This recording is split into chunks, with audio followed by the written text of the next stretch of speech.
Hey there, everybody. This is Josh. How are we all doing? Just getting some things ready and done.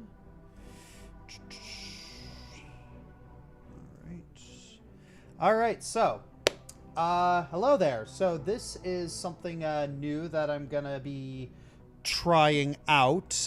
This is a monthly Q&A stream. This is going to be a every so often. I believe it's the second Tuesday of the month. We will be doing. No, it's not the second Tuesday of the month. It's the third Tuesday of the month. We will be doing a Q&A stream. The next Tuesday we'll be doing. What was it? Reaction streams. So just be ready for that. But for today, this is just going to be, Q&A. So just all right. So what I'm going to be doing is I'm going to be looking through questions on both Twitch and YouTube. Super chats are answered immediately. And also, if you are a patron of a specific, if you're a patron of a specific level, you can actually immediately get your question answered by typing in the Josh Scorcher Q&A in the Q&A chat. I believe that's for combusting clowns and higher. So yeah. So super chats and bit donations will be answered immediately. So, but before we begin, got to say thank you to our YouTube members. All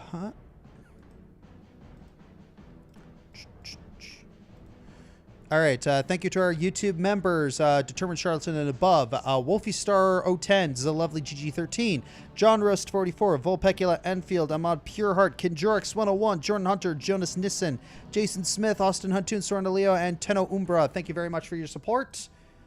All right.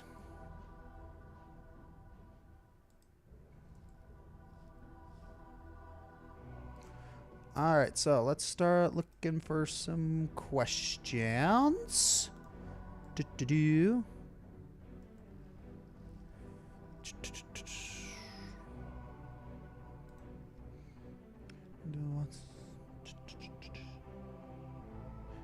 Pegasus Stir 3000. What's it like being a father? It completely changes your brain. Being a father, it absolutely changes your brain. Like, I don't know. It's for one, you are just tired all the time. And I know what you're thinking. Oh, well, I'm already tired all the time. No, you're not. No, you are not. One thing about being a father is that, okay. I am a night owl. Okay. Just something in my brain that just flicks on at night, like early evening and at night. Something just flicks on, and I am like super active. Mornings, nope. Being a parent, you are dragged kicking and screaming to being a morning person, because your kids do not care that you are a night owl.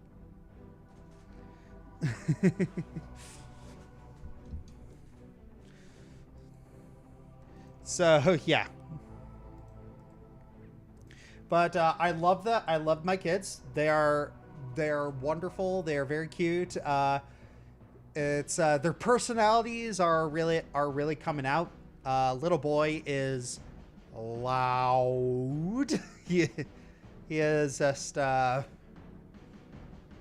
little girl is very adventurous, but she's also she likes to think she's independent, but just like something slightly inconvenience her, and she wants to cuddle on. She wants to cling onto you like a koala.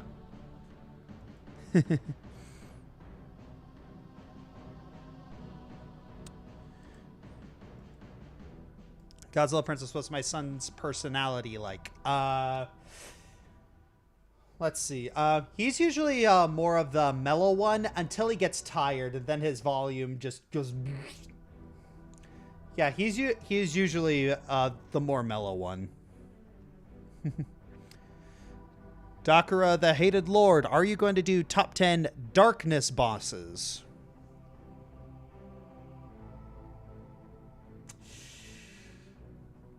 I don't know, dude. It's like we actually got our countdowns planned for like we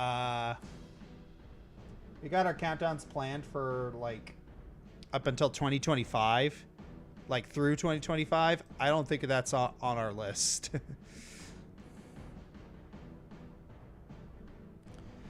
Darth Soul 24, will you do a top 10 death battles? Probably at some point. I mean, probably to lead up to what's it? Probably to lead up to my Blaze versus Starfire battle. Probably do that to do a little bit of promotion. All right, let's move over to Twitch. Have I heard of Pokedamos? Have you guys heard of the new game Indigo Park? Rings a bell. I don't know a thing about it. Alpha Night Fury 97. What classic Nintendo games do you want to be remastered and ported to the Switch? I mean, heaven forbid Gauntlet Dark Legacy be remastered and ported over to Switch, but that's a pipe dream. But another one that I would love to see ported over to the Switch, Four Swords Adventures. That would be amazing on the Switch. Like, could you imagine Four Swords Adventures on the Switch? That would be incredible, but it's never going to happen. It's like the ones I want ported over onto the Switch are never going to happen.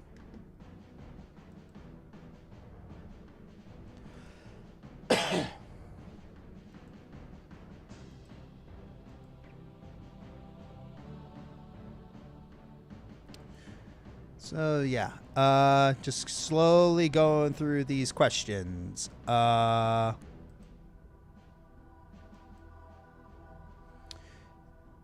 just looking through these. The elemental-themed top 10 bosses list will return starting with Earth bosses. Earth bosses is in the pipeline. Don't get me wrong. It's in there. Just give it a bit. It's we can only make these countdowns so quickly, you know?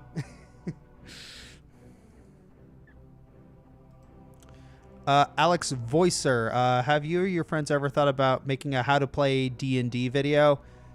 We thought about it, but there's already like a ton of great how to play D&D videos, like No Not Ones, DM Lair, D&D Shorts. Like they're like so many. It's just like me adding my hat into the. It's like, what else could I add? It's like when you got all these people who already have so much good stuff to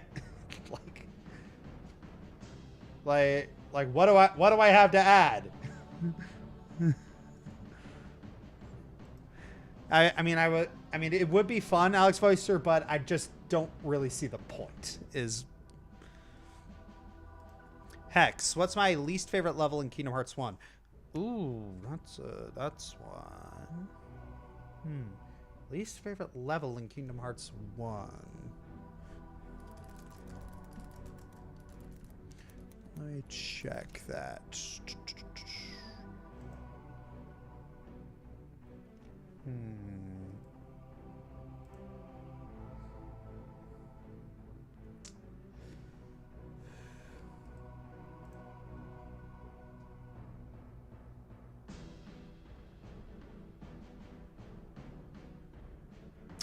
Probably Monstro. I mean, it's not really visual. It's not really visually spectacular. It's not really visually interesting, and you know, like, it's a maze, and that is freaking annoying. I'd have to go with Monstro. Venomous Pie, Venpie, are you and Ari considering doing more Bluey related countdowns at some point? Yes, we are. We got some scripts in the works. It's just things are busy. We are constantly tired, having to move and also like take care of people. You know, we got to take care. We have two little mouths that we have to make sure survive, and they require food and affection and education. And it's a full-time job, and the only times that we actually have to, you know, be ourselves are when they're taking naps and when they've actually gone to sleep for the night. Otherwise, like, you know, it's kind of how it is. All right.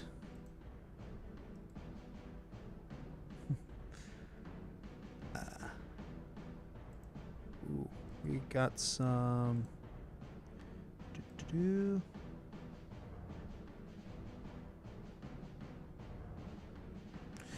All right. Koopa Dude 1 heard a rumor that Kingdom Hearts might come to Fortnite. Would this be what finally gets you into Fortnite? Maybe. Oh. What do you think KH4 will do as opposed to 1 to 3 in terms of worlds or summons? Well, Lord Anubis, that's a good question. What is KH4 gonna do?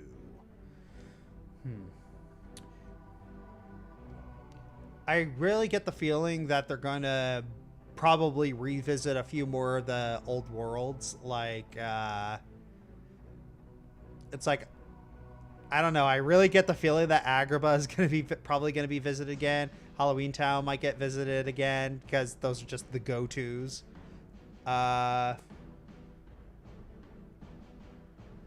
really hope there's another Final Fantasy world that gets visited again, like you know, Radiant Garden. We really got shafted on the Final Fantasy content in Kingdom Hearts 3, so I really hope there's more of that. It would be cool to see like an Incredibles world. That would be awesome. Like, can you just imagine the kind of nonsense that would happen in an Incredibles world?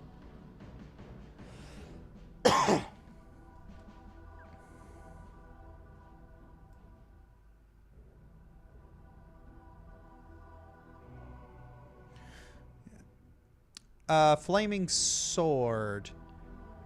Oh, wait, where'd it go? I have a question for you. You mentioned Undertale on the top all the time in your countdowns, but you never mentioned Deltarune. Why is that? It's because it's currently unfinished. Yeah, we kind of want to wait to play that until it's finished. It's like we want to kind of, it's like Ari and I want to stream it together. Just wait until it's finished before we do anything about it. Do anything with it. Then Pie, any thoughts on Kingdom Hearts being placed on Steam next month? Okay, so when me and my crew first found out about that, we didn't believe it at first. We thought it was like an out of season April Fool's joke. But then the more evidence came in, like, oh shoot, this is real. They're actually doing this. It's like Square Enix is, you know, dropping a lot of the Sony exclusivity, and we're like, man, Sony's really screwed the pooch this time. Sony really screwed the pooch. Let's see.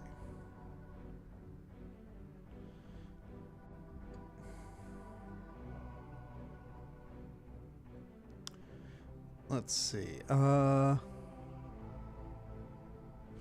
David Tyler, was the whole trashing on Final Fantasy VII thing you used to do an opinion you had, something you did for laughs, or a bit of both? It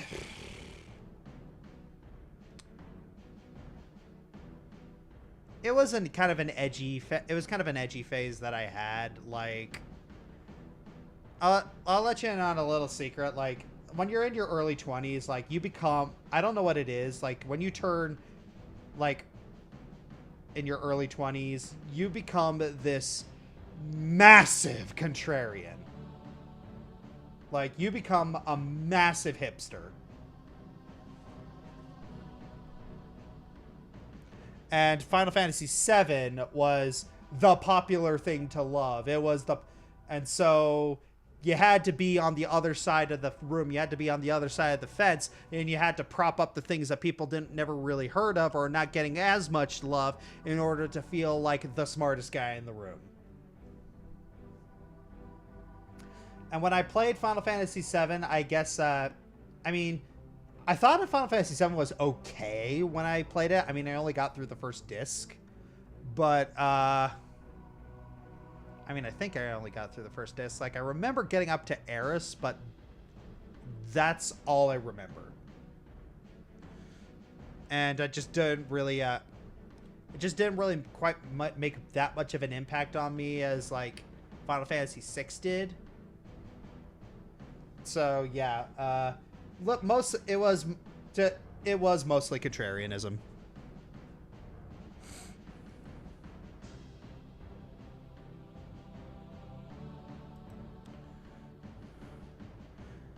Let's see.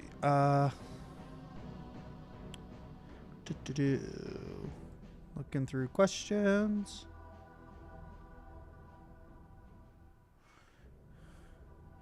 Cosmina and Spira, despite the stress of being a father, do they bring out your inner child? Sometimes. Like, there are a couple beds in this house, and they have a lot of pillows on them. They absolutely love it when I toss them into the pillows. It's a lot of fun. And sometimes whenever we're, like, watching Bluey or Bear in the Big Blue House or Miss Rachel with the kids, like, sometimes I just like to play with them while the, like, one of the songs is going on. It's a good bonding experience.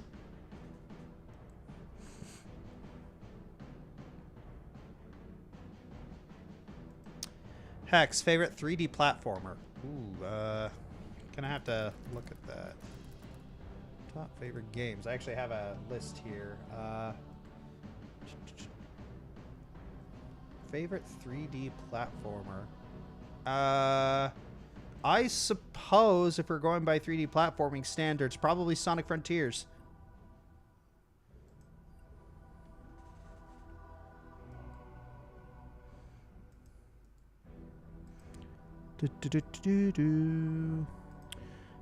Let's see. What made me do that video essay, The Insidious Corruption of Literary Apologetics? I just saw a video by about Literature Devil talking about why Superman is relevant to the modern world, and it just inspired me. Like, I looked at that, just some of the things he said about Superman were just a lot of the things that I've been saying about, you know, like, Paragon heroes. Like, people saying things like, oh, we don't need, like, these goody two-shoes heroes. We don't need these, it's like heroes need to have a dark side. Heroes need to be morally gray because this is a morally gray world. And I'm just like, shut up. Shut up, you depressing, nihilistic... Ugh, I hate that. I hate that crap. It's, one of my favorite superhero movies is Superman versus the Elite, and yeah, it basically deconstructs that. If you were to remake top 10 characters we're supposed to like, where would you place Carmine? If you were to remake top 10 hated characters we're supposed to like, where would you place Carmen, Pokemon Scarlet, Violet, or replace? Trying to remember. 10 hated characters we're supposed to like. Trying to remember which things because one thing that I notice is that as soon as I put my thoughts into a video and just release it out into the internet, it's like I forget everything. Like, people quote my videos at me, but more than people have memorized my videos better than I have. It's kind of crazy. But yeah, to answer your question, oh man, I remember that place. That was the apartment. Okay.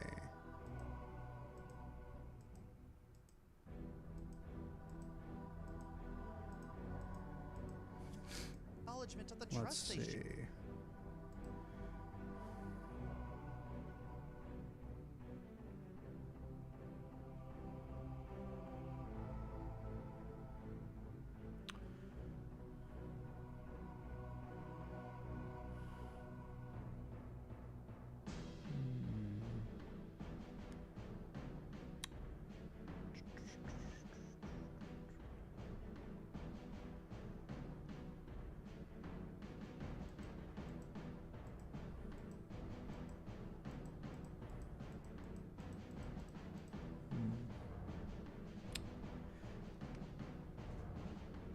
I'd probably bump Dante down to 10 and put her at 9. I'd probably like put her below Takumi. Did you see the hish for Mad Max FR? Did I see the hish for Mad Max FR? No, no, I have not. Common sense. While I talk about Lost in Random Game, I don't know what that is. I'm sorry.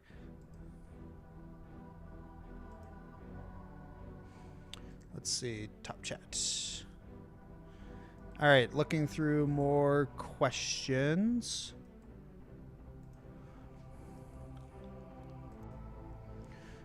Seth Moss 20. What do you think about Bear in the Big Blue House? Ah, yes, asking the deep cutting questions here. Nah, I'm just being mean. I'm being mean. I'm sorry. Bear in the Big Blue House is it is deceptively intelligent with its music. Like it is very like the singer, especially the singer for Bear, is like insanely talented. And like they do it's like there's a lot of layers to the songs that they actually make. And yeah, it is if I didn't have kids, I definitely wouldn't watch it, but it's one of those shows that, you know what, I'm okay with this. Like it's not melting my brain. It's not Coco Melon. It's actually for my kids emotionally stimulating. Okay, we got a question over on the Fiery Joker patron. So, Josh, I have a question. Thank you, BirdGirl27. I don't know if you'll answer it in time, but do I have a favorite educational game I played in youth? Fun fact, I made a countdown about that. Top 10 educational games. And my number 1 was the Clue Finder series. Because they actually had pretty bonkers and dark stories. Like, what was it? Clue Finder's 4th grade was you basically had to stop this guy from unleashing Set, like, you know, Egyptian god Set on the world. Number 5 was you're stranded on an island. You're shipwrecked. It's like you're shipwrecked on a mysterious island that doesn't appear on any charts, and you have to figure out what happened to the crew and your friends. And then there's Clue Finder's Grade 6, where it's like flesh-eating plants. Flesh-eating plants. That's all I'll say.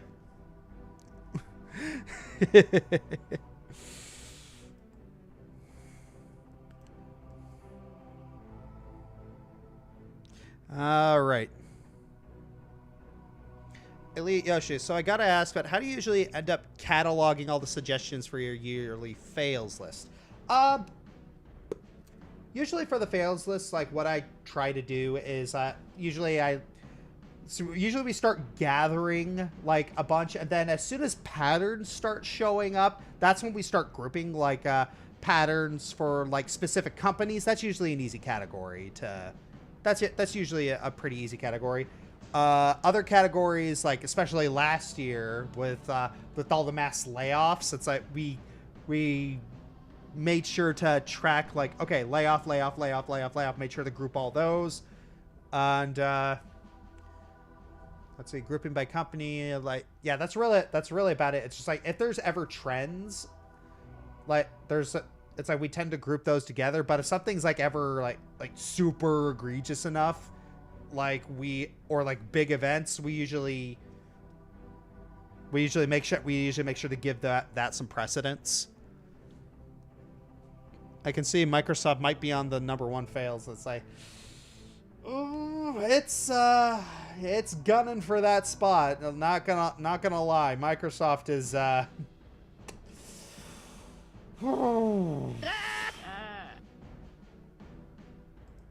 all right, we got another.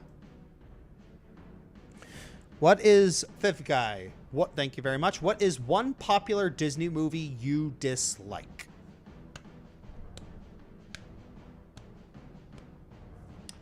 One popular Disney movie that I dislike. Mr.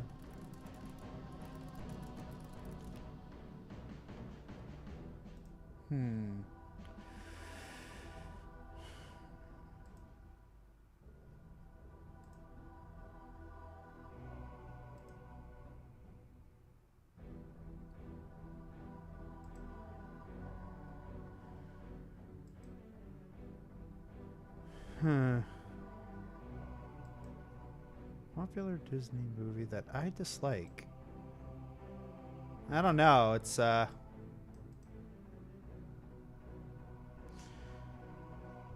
It's weird because a lot of the Disney movies that I think are kind of iffy, a lot of people think are iffy. But if we're just going by ones that I dislike, or you could just say, I could just say Wish. But that's a very milquetoast take at this point. But if we're talking about one that's, you know, popular that I'm just not a fan of, having to look through Disney animated movies.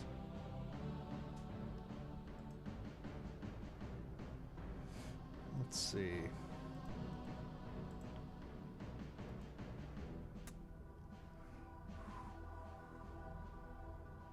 I'm going to look through a couple of these.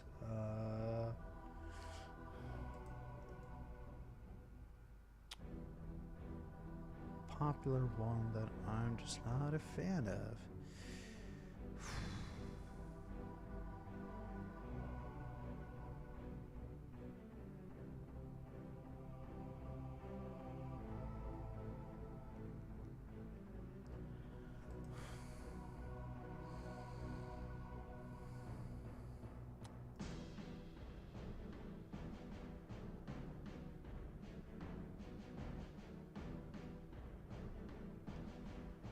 No, that's yeah, I don't know. That's the best I got. I mean, I guess Frozen's a little overrated, but I mean, I wouldn't call it terrible. I think it's just overrated. That's the best I can do. Cyrus Coulter, is there going to be a Metroid focus list? Also, how I answered the father question earlier, but is there going to be a Metroid focus list? Maybe. I think we might need a few more Metroid games before we actually do like a Metroid month. Like let's wait until Metroid Prime 4 comes out before I do something like that, you know?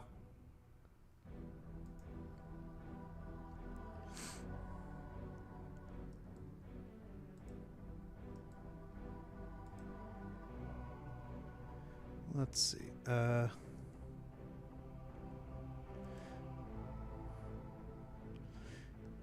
Spark Prisma, I'm curious about who you would main in Smash Ultimate if you play it. I would choose Sora. He fits me like a glove.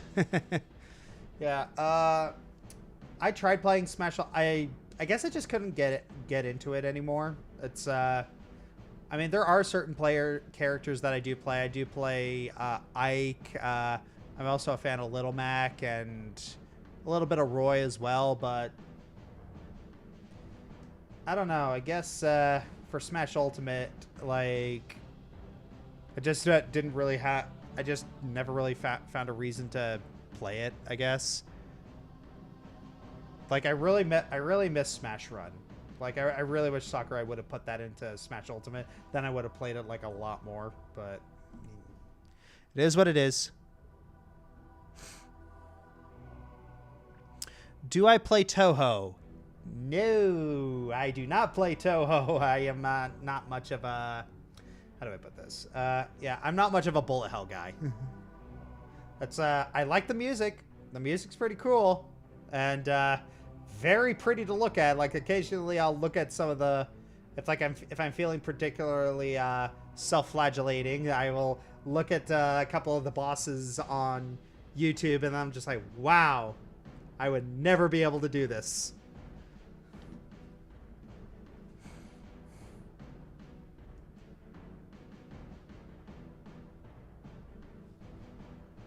Let's see. Cartoon Cat Girl. Hi, Josh. I was wondering if you plan on doing a top 10 video game clowns countdown. Oh, shoot. We got one of these. Hey, Josh. I saw you made a video on fixing Fire Emblem Fates. Do you think one could be possible for Engage's story? Especially the last few chapters? I could. Here's the thing. I don't freaking want to. Engage just ticked me off that much. There's too much to fix in my mind about Engage that I don't care enough. I do not care enough about Engage to want to fix it.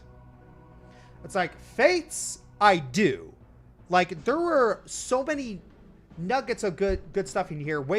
It's like Fates was just like so close to greatness, but then it just had some wasted potential. It had a lot of cool ideas and stuff. But then Fire Emblem Engage, it was just like, I don't know. I kind of should have seen the writing on the wall that it was dead on arrival. But yeah, going back to Cartoon Cat Girl's question, if you were planning on doing a top 10 video game clowns, I know the Screen Scorpion already did it, but I thought I'd ask. Well, that is the exact reason why I'm not doing it. Green Scorpion did it. He did a fantastic job. He said everything that needed to be said. No reason for me to do it. Go watch that countdown. It's good.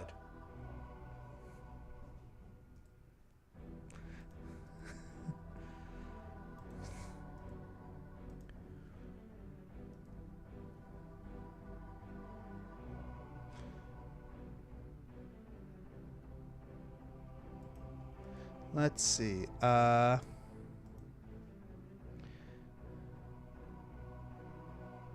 Let's see. What are your thoughts on the live-action How to Train Your Dragon movie that's coming out next year in June? I don't want it. I don't want this. I don't want a live-action How to Train Your Dragon. Can we... Disney has absolutely soured any excitement I would ever have for a live-action adaptation of something animated. I don't want this. I don't care. It's like there's nothing to fix about it. So what is there to fix? Like, it did everything it needed to do. Like, what needs to change? What are they adding? What needs to be added? Nothing. It's like, if it ain't broke, don't freaking fix it.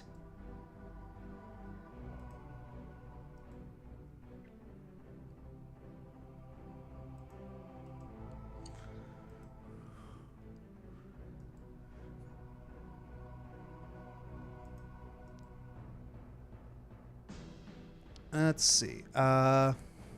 Looking for more questions here. Since you have Overdriver 05, since you've done non-gaming countdown videos, can you do a top 10 gaming VTubers?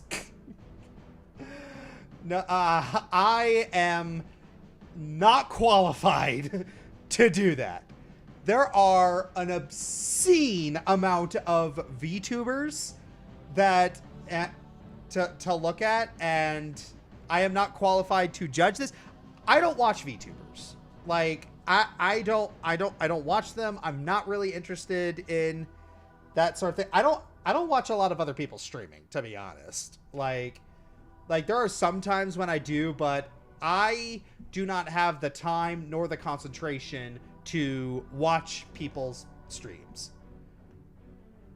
And a lot of times a couple of these VTubers, sometimes they delve into topics and conversations and actions that not really a fan of. So yeah, I mean, all power to them. They're allowed to do that. It's just good on you. Not gonna watch.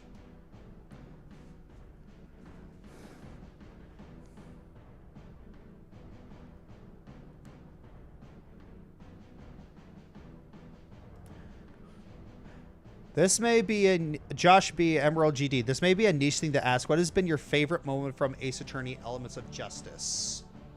Oh my gosh, my favorite moment. Okay. My favorite moment was during like the trial with where Oh, the trial with Athena, Sykes, and Luna, like the moment, like the moment when Athena figures out who the killer is, it was just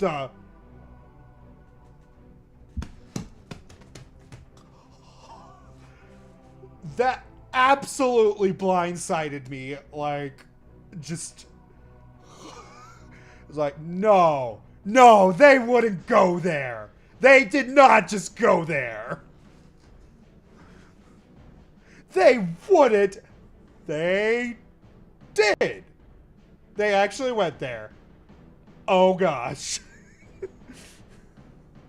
And then I'm just like, where do you go from there? Is it only gonna get worse from here? What the fudge?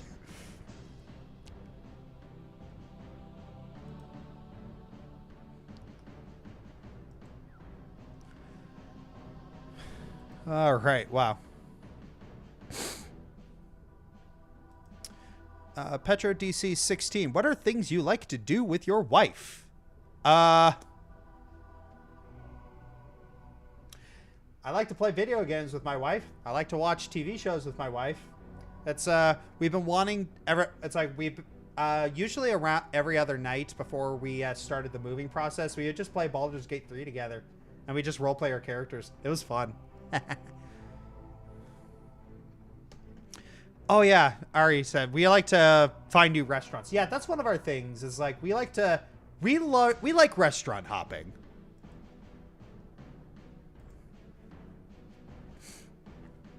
Hey Josh, how would it be cool if Commander Firebrand was on an episode of MLP Friendship is Magic? Yeah, that would be cool. Do you know, maybe get my OC in there? That would have been a lot of fun, but that means he'd have to be a part of that absolutely incompetent Royal Guard, and I'd rather not have him blemished like that.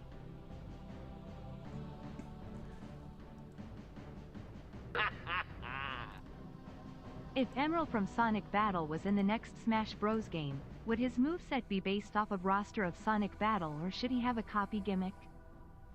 ¿Por qué no los dos? What live-action Disney move, non-remake, do you think would be a great animated movie? Oh. What are some good My Little Pony hot takes that challenge the way you think? All right, we'll start with okay, so we'll start with what live-action Disney movie would be a great animated movie? Okay, so we're doing the reverse. What live-action Disney movie?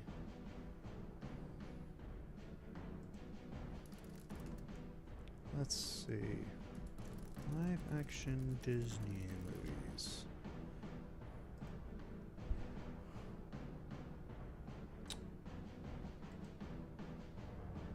Would have been which live-action movies would have been better animated?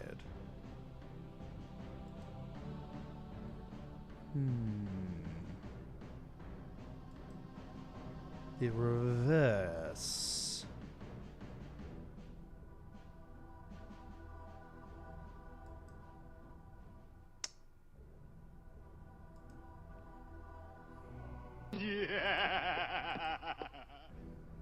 I feel Isabel from Eastward should get honorable mention in your personal villains video.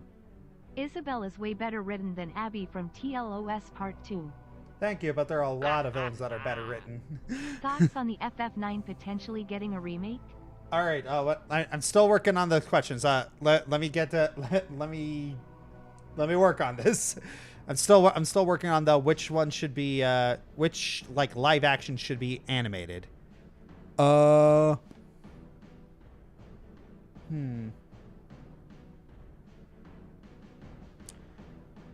mean, Swiss Family Robinson and 20,000 Leagues might be fun.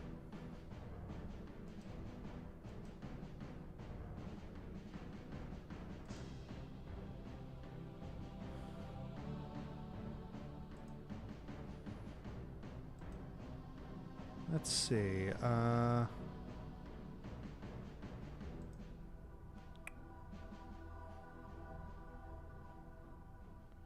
Ooh, Ooh, that might be fun.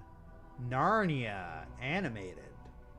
I mean, Narnia is more meant to be a children meant to be more targeted towards children. So why not Narnia? That might be fun. All right, gotta look at the.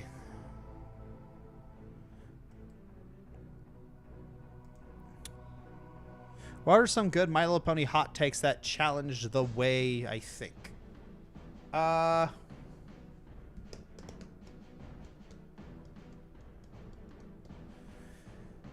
mean, some earlier hot takes were pretty challenging, like in terms of me having to change the way I think, or just something that was challenging. A lot of people did have opinions on Celestia and all of her friends ditching Twilight at the wedding. It's like there were a lot of opinions about that.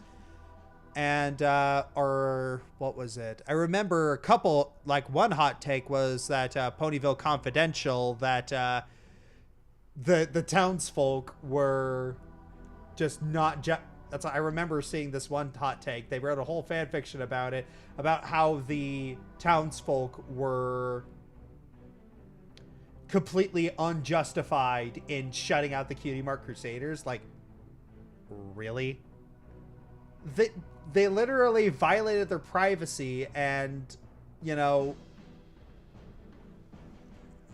and just like started shoving all their secrets. I mean, yeah, they're not totally blameless. I mean, like, they bought the papers, but yeah, as soon as that happened to them, they got mad. And sure, that's something that should be bad. That's something that's kind of on them, but that doesn't mean that's not giving someone a free, oh, I'm completely justified in just completely violating your privacy because you bought the paper. That's not how that works. Or a similar thing with 21 Pranks Later. It's like, oh, Rainbow Dash it's like Rainbow Dash is totally justified, should just be mad because they actually legitimately truly scared her. That was absolutely cruel what they did. Like, okay, they tried talking to her. They tried.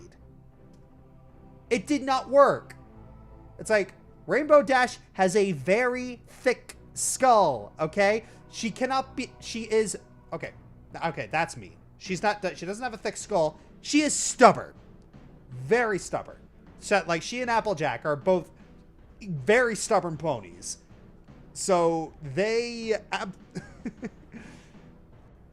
they're people who need to fail on their own or need to be shown why something is bad rather than being told. And that's one thing that bugs me. It's just like, look, just tell people that they're doing something wrong. Just tell people. Just communicate to them. Sometimes that doesn't work.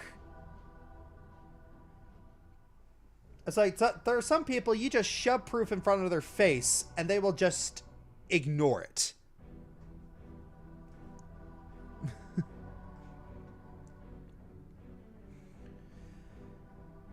But yeah, moving on. Common Sense.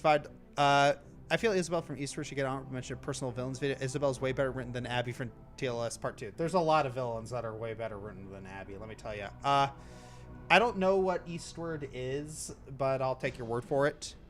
Delta Gamer, thoughts on the Final Fantasy IX potentially getting a remake? I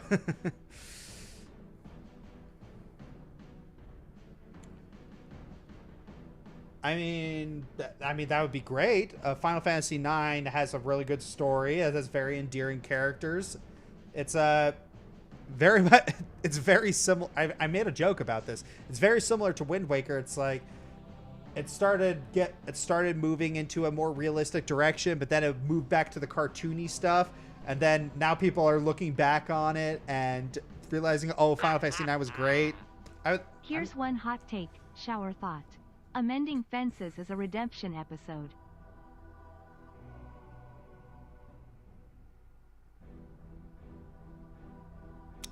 wouldn't say that's a hot take. I would say that's more of a cold take. I'm not saying it's a bad take. I'm just saying it's so like there are certain categories of the, you know, like there's basically two axes. There's hot versus cold, and there's gold versus trash. It's like that take. It's like that take. Amending Fences is a redemption episode. That's milky gold. Okay. It's like it's right. I feel like it's a common. I feel like it's a common opinion. It's great. It's true. Milky gold. Common sense. Would I play Digimon Survive? No, I'm not much of a Digimon guy.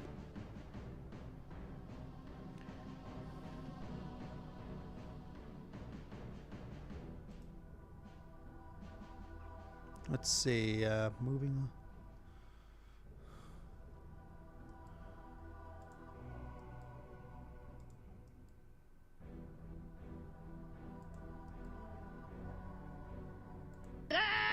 Oh, here we go. Would you play Digimon Survive? Ah, there's that. Yeah, I don't know what it is about the YouTube ones. There's always that. There's that just delay. So, I know you used to play trombone. I was clarinet player myself less than 3. Now I wish to ask, have you ever wanted to play another instrument? Or do you have a second favorite instrument? So your clarinet. Yes, squeaker! I'm just kidding, I'm being mean. Have I ever wanted to play another instrument? Yes. I've always wanted to learn how to play the church organ, but, I have so much trouble reading treble. I had so much trouble reading treble clef. Just way too much trouble reading treble clef. And that's... It was really rough for me because that. It's like I could play a little bit of piano, but like trombone is in bass clef. So I was switching clefs in my brain was not working.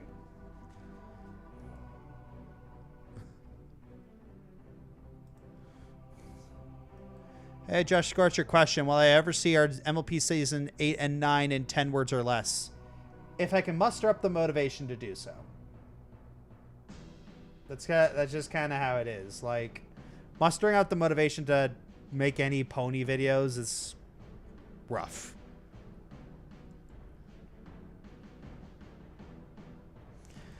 Voice of Reason Preach as a cello player, trouble is a nightmare. Yes, you understand me! Bass clef bros!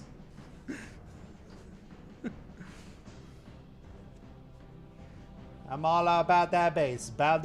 No treble. I hate that song.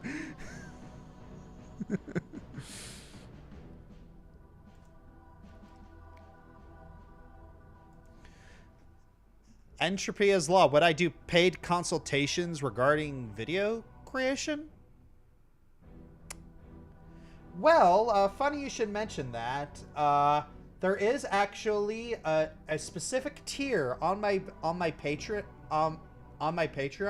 where you drop in some of your creations, and you drop in some of your creations, and I give you opinions and suggestions once a month. If you want to commission something, there's a tier on my Patreon for that too. So yeah, if I'm gonna do that, that's how you're gonna do it.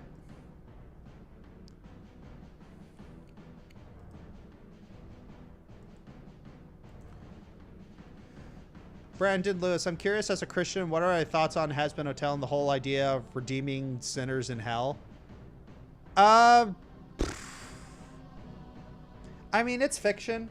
Like, it's just one person's, you know, it's just someone taking some ideas that they think are cool and putting them into a musical. It's like, I'm not entirely sure it's trying to, you know, make, I don't think it's trying to make any particular points about theology, but if it is, well, I'll just tell you right now, it's not doing a very good job. there's like so many points that if it's trying to, you know, make points about theology, like about Christianity, then it's not doing a very good job. But if it's just trying to be a fun, zany take on, you know, like some alternate universe stuff, like just musing on some cool ideas, then it's doing fine.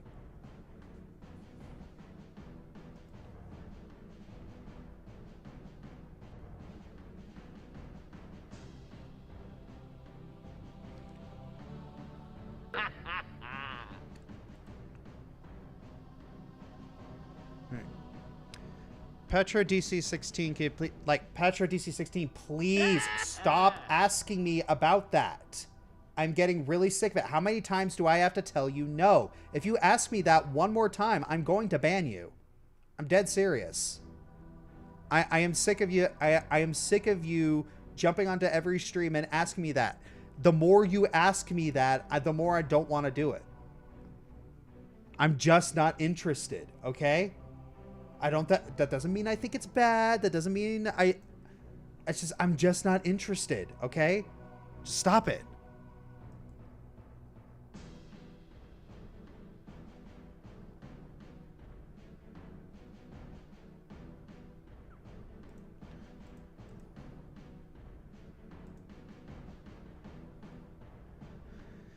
Lord Anubis, Josh, you and me, trombone bros for life. Yes! Trombone bros for life!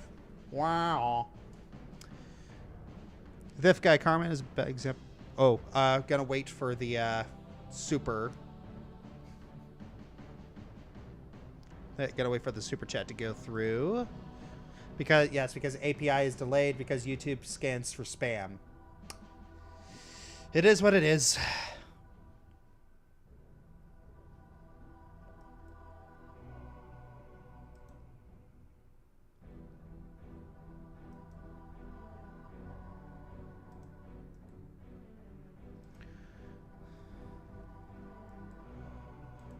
Let's see. So have you played a game, Dragon's Den of Variety. So have you played a game recently that you feel like you knew where the story is going only for it to throw a huge curveball at you?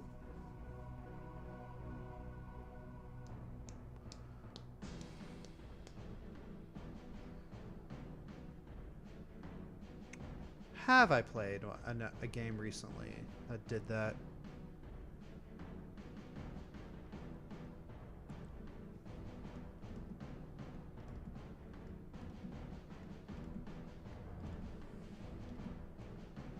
No, I don't think recently.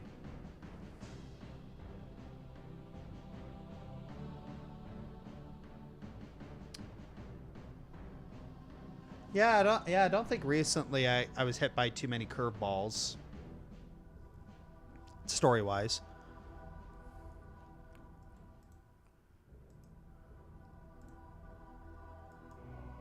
What is doing that? It already passed? Oh, okay. 1 second. Let me check it. Thief Guy. Carmine is a bad example, but are there any a-hole aggressive characters that I find interesting? I mean, there are a couple. It's like most of the a-hole aggressive characters that I find interesting is one easy way to make them work, like a-holes, they have to be right about something, or they have to provide a necessary function. Like, one way to make them interesting is to just they provide something that the group needs, or like they're mostly right. It's like they're a-holes about it, but they're mostly right, or like they're used in a way to, like, the curmudgeon with a heart of gold is usually a good idea. Like one of my favorites of this trope is Grandpa George from Charlie and the Chocolate Factory. Like, he is a mean guy. Very, very mean. But when it comes down to it, like, he's not wrong about a lot of things. If you made a list for unnecessary sequels for any kind of media, what would be one of your picks? Mine would be Toy Story 4. We'll get to that in a second. But yeah, it's Grandpa George is like, he's almost never wrong, and when it comes down to it, he's very wise, and he cares about, you know, his family. Like, the mean parts are, you know, when Charlie's mom is saying, well, sometimes when grown-ups say forever, they mean a very long time. And then Grandpa George just mutters, like, such as I feel like I've eaten nothing but cabbage soup forever. Or when he just starts insulting all the kids that appear. And he also has some funny moments, like when Charlie's opening his first chocolate bars. Like, maybe we should wait till morning. Like hell. And then when Charlie's willing to trade the ticket for money, he's just like, young man, come here. And then he tells, there's plenty of money out there. They print more every day. Now this ticket, there's only 5 of them in the entire world. Only a dummy would give something like as rare and special as this up for something as common as money. Are you a dummy? Which is like telling him, like, look, this is important. Ooh, Tall Titan. If you remember,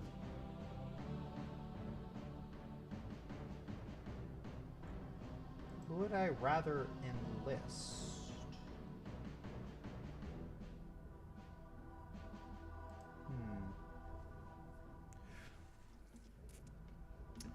One second, I gotta check something.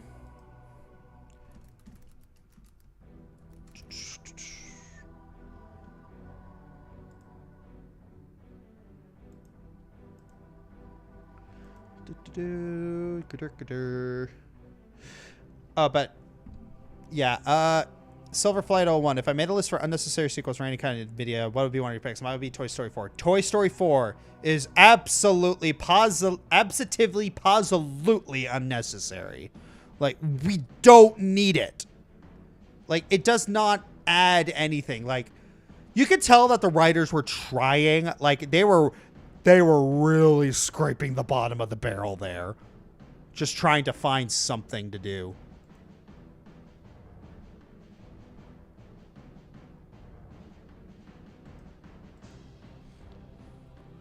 One second. Okay, Bloodborne topic. Who would I rather enlist for Eldritch bosses? Ludwig or Orphan of Kos? I'm gonna check that script, actually.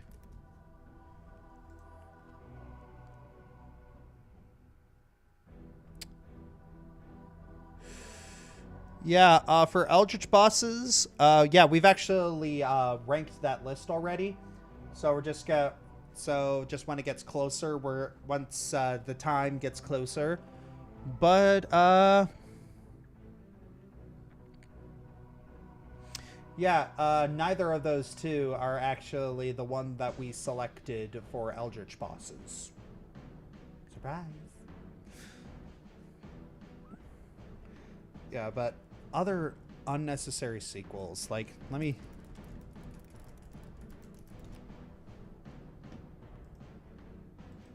let's see. I wonder if there are other.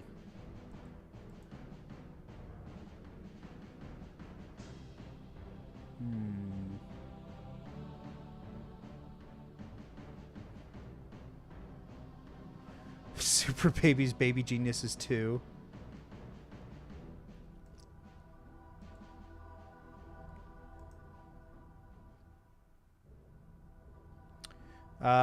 The Godfather Part 3. Yeah, that's a big one. I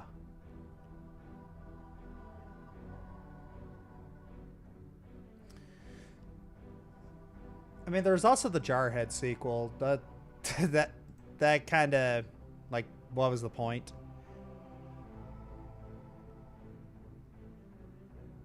Let's see. Good Day to Die Hard. Yeah, that was pretty bad. Deep Blue Sea too. Yeah, not really much of a point to that one.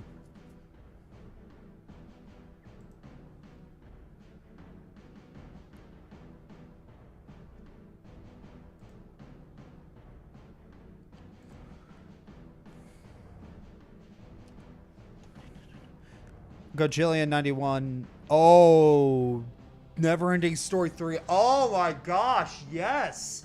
That was so unnecessary because it added stuff to the book that didn't need to be added. Like, you can make an argument for number 2, for Neverending Story 2, that, you know, it was the second half of the book. But Neverending Story 3, nope, didn't need to exist. Most of the direct-to-video Disney sequels. I mean, there is an argument to be made for some of them, but yeah, most of them, probably not. Like, Lion King 2, yeah, that could justify its existence. Like, Hunchback 2 did not need to exist. Like, there's not really more of a story that you could tell, because, like, pretty much everybody's arcs are completed.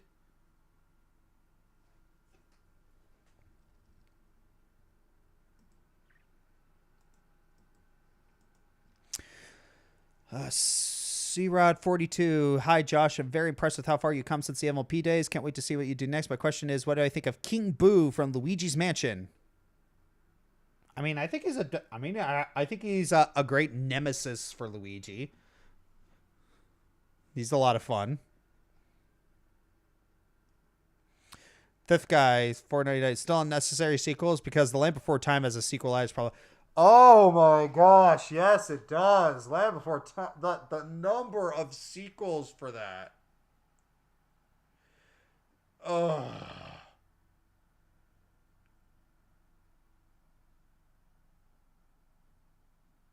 It got really bad.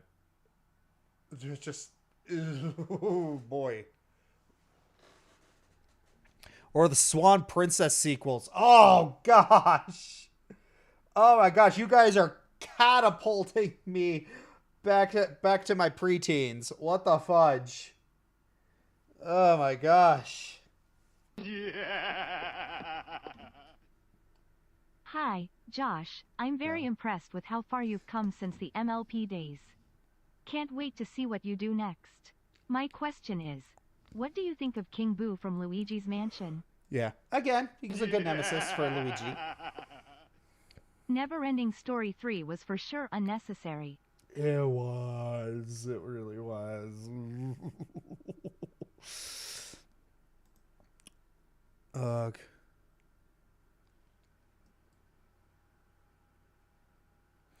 Would Pocahontas 2 count?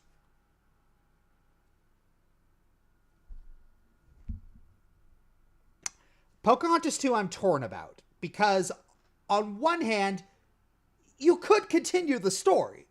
Like, historically. Like, there was more to tell about that story. And there were parts of it that were good. Like let's not kid ourselves. Like, yeah, it was... Like, I mean, it was probably dead on arrival because of the way they butchered the original story. The original one, but...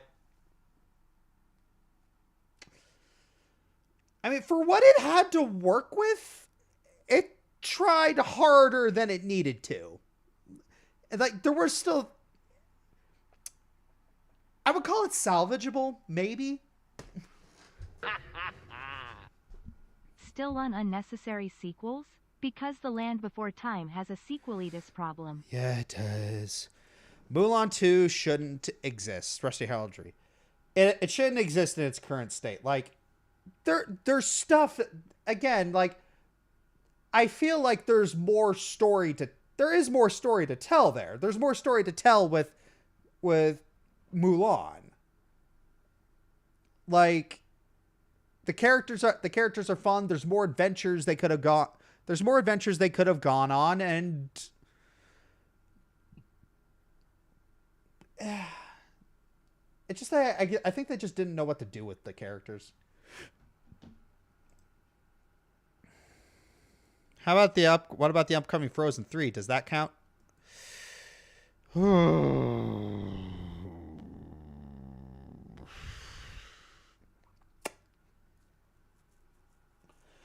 They're gonna do Frozen 3 because they want to make money again.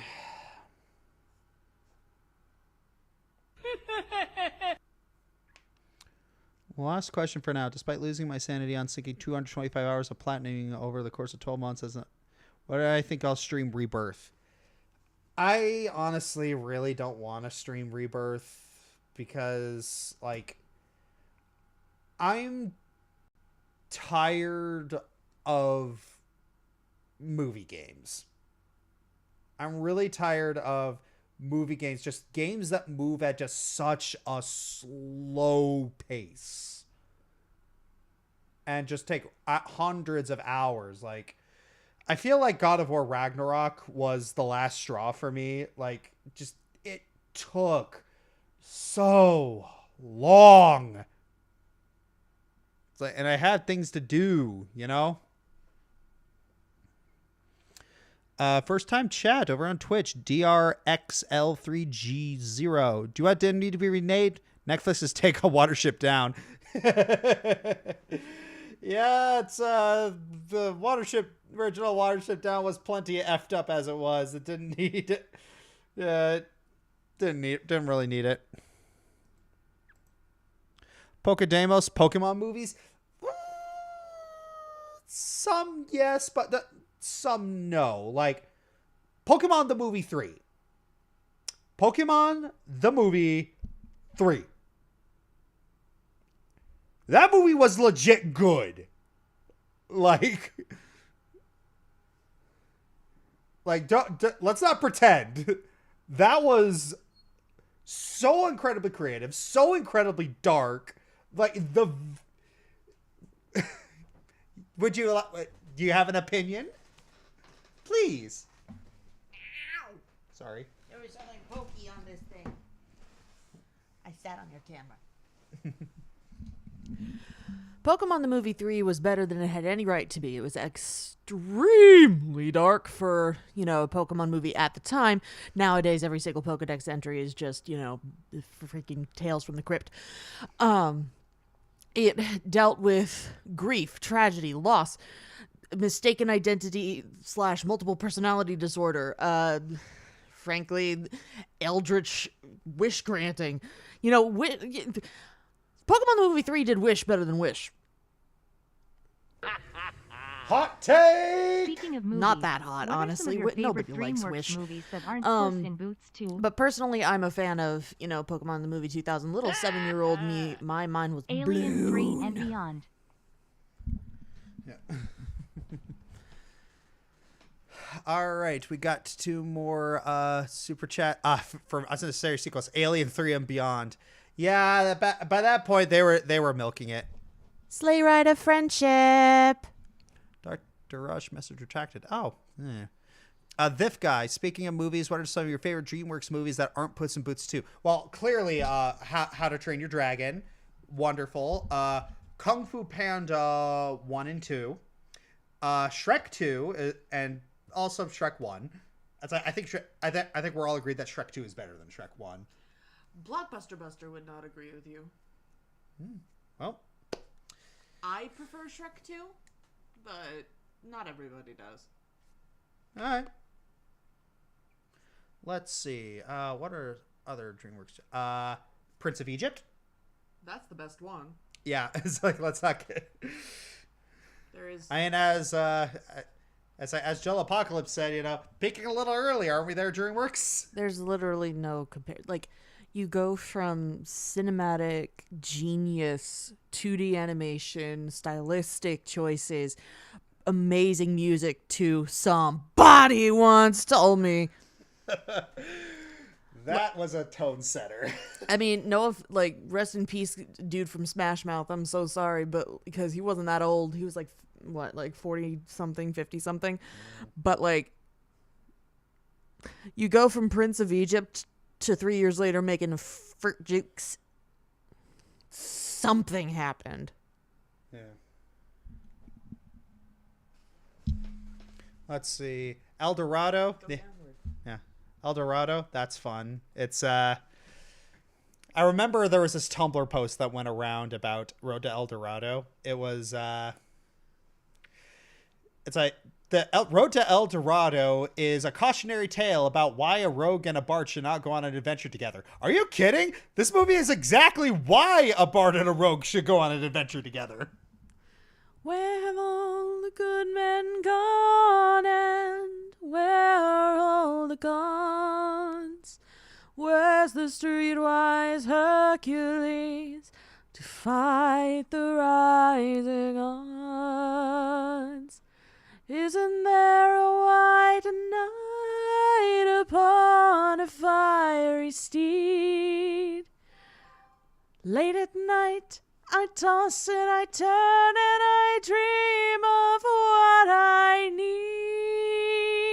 need. Hit it! Oh man, freaking love that song. Sorry, someone said I need a hero in the chat, and I'm like, I had to sing it. Did you know that there was a prequel to Prince of Egypt? Yes, and we... The Joseph movie. We don't talk about that in this house. Yeah, I kind of do, because it could have worked. It could have, but they already had a good Joseph adaptation. Yeah, I know. I showed it to you. You didn't love it as much as you loved some of the other things that I showed you, but you did acknowledge that it was pretty good. Yeah, I did acknowledge it was pretty good, and there was also another Joseph adaptation that I really did love. Like, it didn't downplay any of the drama. Like, but then again, it's like, I feel like they could have done it. Like, you know, Prince of Egypt versus 10 Commandments. Like, both very different tones, and they focused on different things, but it's essentially the same story. So I feel like, you know, doing the more, it's like you have the more dramatic tellings of Joseph, and then you also have like a still dramatic but more musical take on it. I feel like it could have worked. Just watch the musical with Donny Osmond, guys. Just watch the musical. Hey Josh, it's tough to be a god. How dare you? It's stuck in my head now. It's a great song. But yeah, it's Cuba Dude, yes, and Wicked Cat. Any dream will do. I closed my eyes. I love it. It's such good music. Yeah. But of course the Elvis one was my favorite as a kid. Yeah, because, you know, he's the king. It's just perfection. But there was one. No. The look on your face when that happened, when he started with Pharaoh is in the building, you just cracked up. It was fabulous. Yeah. Though there is one thing about Joseph King of Dreams that I actually really do like. It's not worth watching the whole movie for, but it's just one moment that I think this was just the moment that they wanted to do. And they just had a lot of trouble justifying everything else. It was the moment right as Joseph is thrown in prison after getting accused of, you know, the business with Potiphar's wife. And then he's just looking down. And he's just looking up at the sky. It's stormy. And he just screams at the heavens like, I didn't do anything wrong. Why is this happening to me? Did you answer these? Yes, I did. Okay, just making sure. It's just like, oh, dude, that was a great moment. Oh, someone asked me a question. So, Ari, do you sing to your kids? Yes, though not as much as Josh does, honestly. Yeah, I am, because I'm the one who puts them down. I'm usually the one who lullabies to them. Also, someone said, with Bluey season 3 done, what did you guys think of the sign?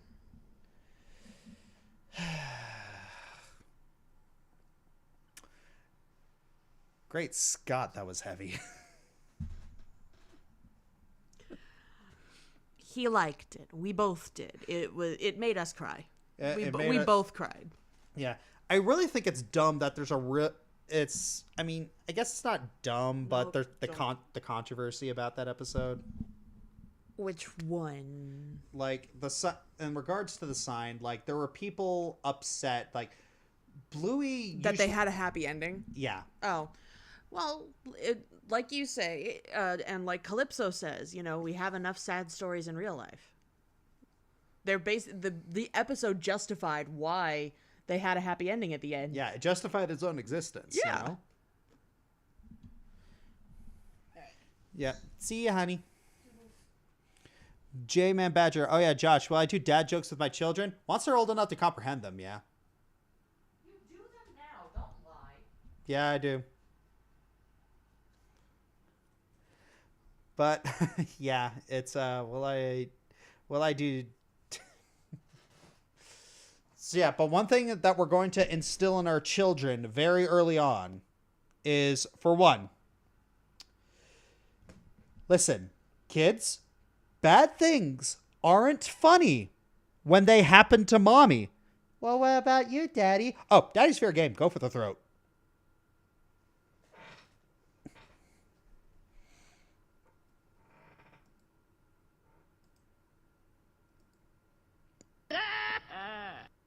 Thoughts on the new Doctor Who series?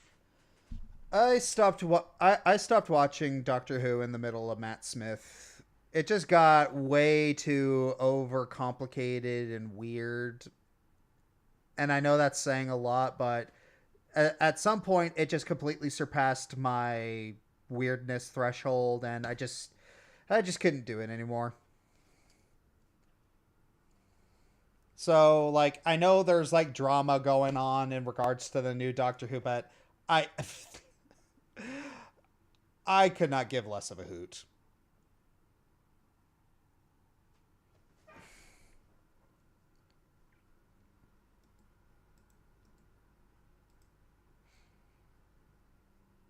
I mean, I do see clips, like, I do see the occasional clip, like, if it gets popular enough to cross my dash, like my social media dash, and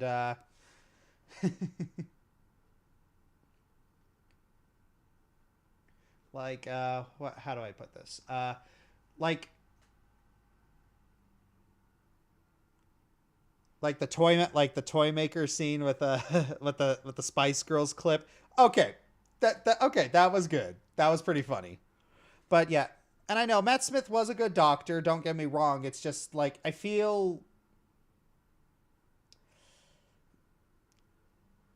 I just kind of lost interest halfway through his run. I just didn't want to watch anymore. It's like because I was just thinking like, you know, I'm kind of bored.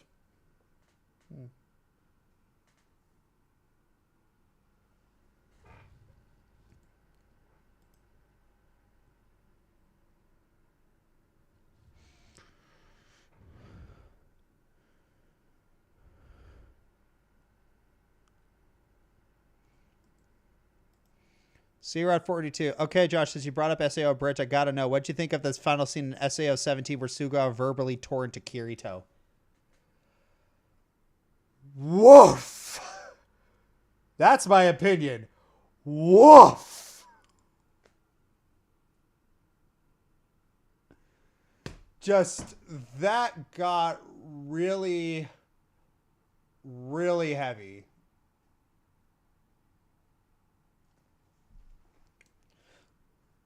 Like, they needed to have that conversation, but unfortunately, they had that conversation way, way too late. Fortunately, they just weren't honest with each other. They just weren't. And eventually it got out and hurt feelings. It was a big oof. Like, part of me is a little annoyed with Suga that, again, she didn't really communicate, you know, that it's like, brother, I joined Kendo just to hang out with you. And now you're ditching it? And she'd just rather hold on to her resentment than communicate with him.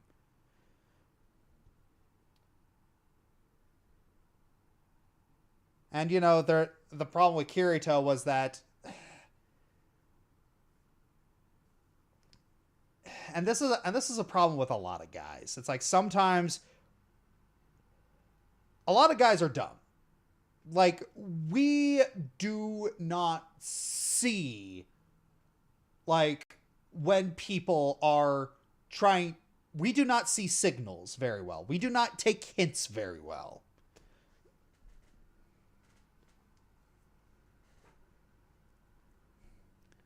And so Kirito had the problem with taking the hint that, hey, your sister wants to hang out with you. Your sister wants to be with you. And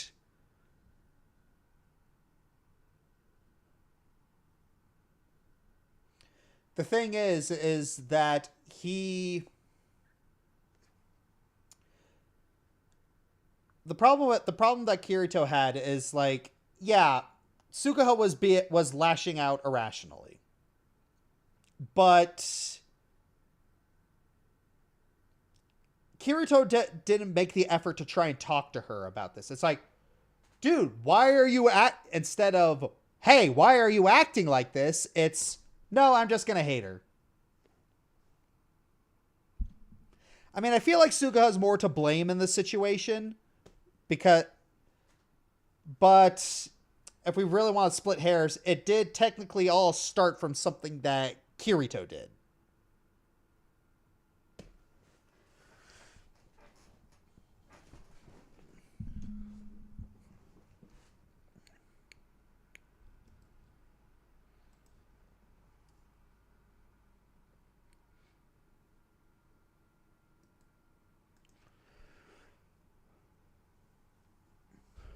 The patient one. Master Burner, a question stemming from one of your older contests. Do you plan on presenting your kids the chance to watch the never-ending story?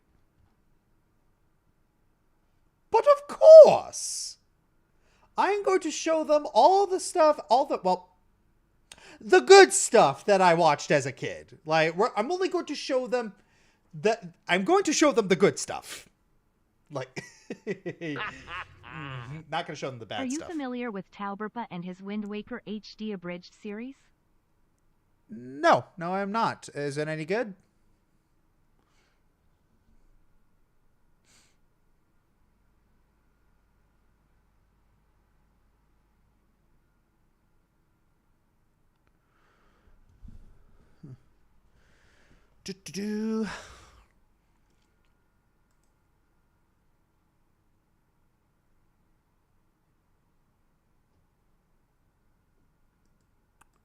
All 90s horror.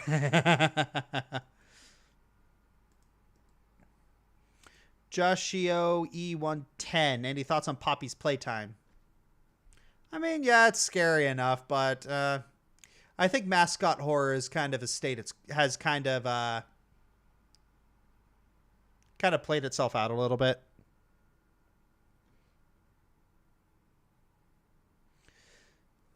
Often I fear 97. What is both of your guys' favorite VeggieTales Bible story adaptations?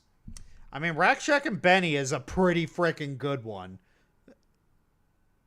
Let's not kid ourselves, but I still think it's funny that, okay, so they actually adapted the story of David and Bathsheba and call it King George and the Ducky.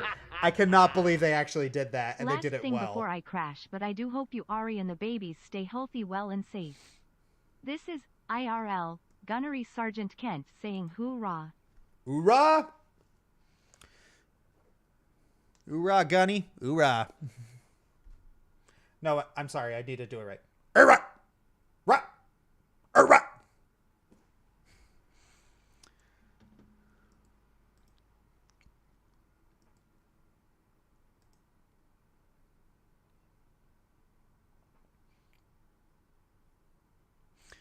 The patient one focusing too much on the bath and Bathsheba day. I just got that. Yeah, I know, right?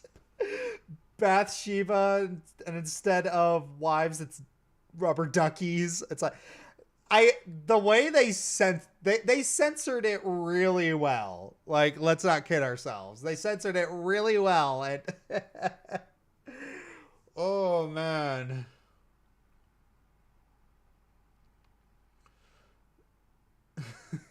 Just, if you know the original story, it's just like,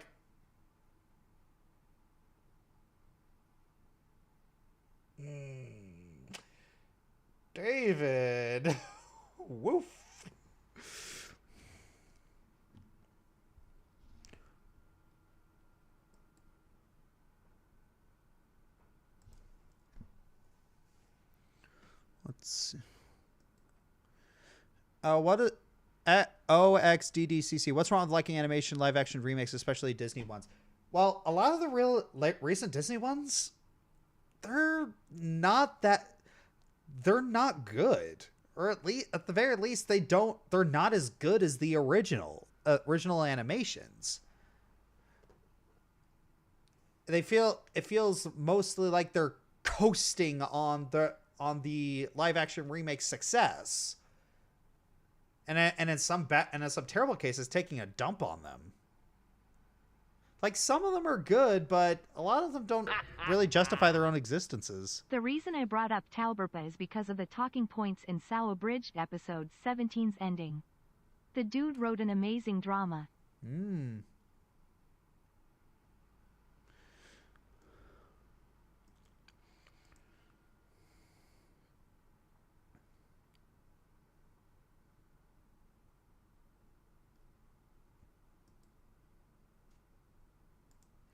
Let's see. Seth Moss 20.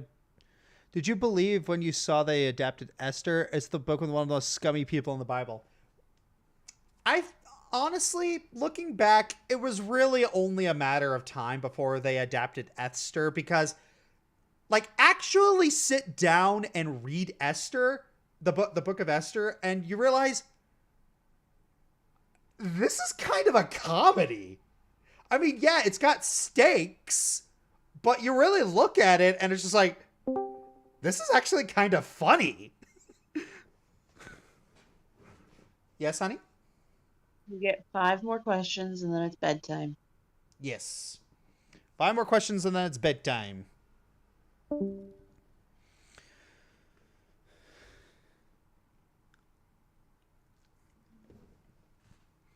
Dr. Rush, 3742. Who's the hammiest character in your opinion? The hammiest.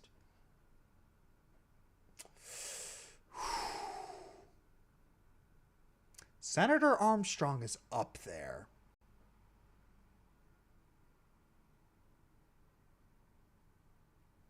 Senator Armstrong is definitely up there.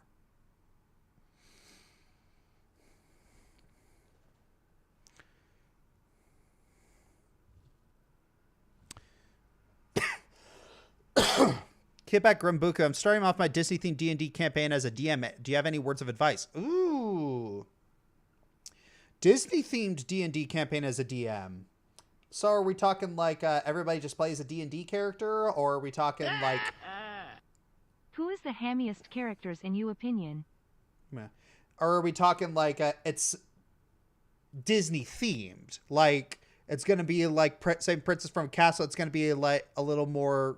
It's going to utilize a lot of Disney tropes, because because I'd actually recommend doing something more like that. Like, don't try to, my recommendation is don't try to Avengers it.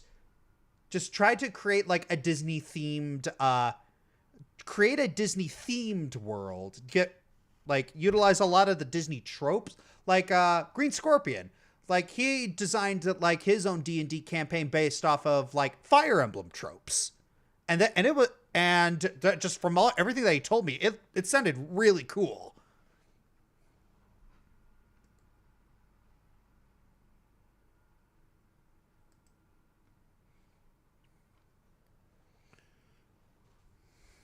Yeah, Zemnis. Yeah, Dark Lord 7. Zemnis is very hammy too. Yes. Yeah. Alicia Connell, Josh, if you could have any of your favorite video games as a remake, what would it be? I want Gauntlet Dark Legacy remade, but I know it's never going to happen because nobody cares about that genre of video game anymore. Nobody cares about that video game except for me. Ugh, I know it's never going to happen. The only way it would actually happen is if I made it happen, and I do not have the resources nor the management proficiency to pull that off. I do not have the time to pull that off. I don't have the rights to that sort of game. So, yeah, my one dream is dead in the water.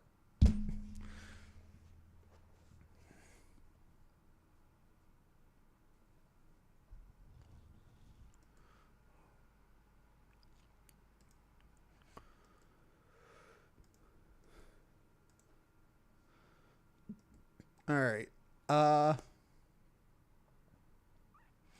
Okay. All right. There we go. I was wondering when the API Josh, was. do you plan on playing the new Paper Mario TTYD remake? Yes. Going to be playing that this Friday. And I think that's going to be it for us. I think that's going to be it for us. We're going to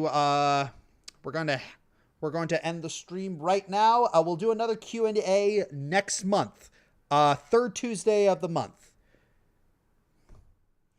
So, thank you all for joining me on this little adventure. Thank you for watching. Special shout outs to Tall Titan for your direct donations. Very much appreciated. Super Chat Artillery, Lord Anubis, Common Sense, Tom Jackson, Dr. Rush 3742, Thif Guys, Silver Flight 01, Joshio E110, Delta Gamers, The Lovely GG13, C Rod 42, Go Jillian 91, Matt, Shattuck, Hyrule, and Lightning Aiden. Thank you so much for your support. This is a lot of fun. Plan on doing more of this later. Have a lovely, lovely day, and take care.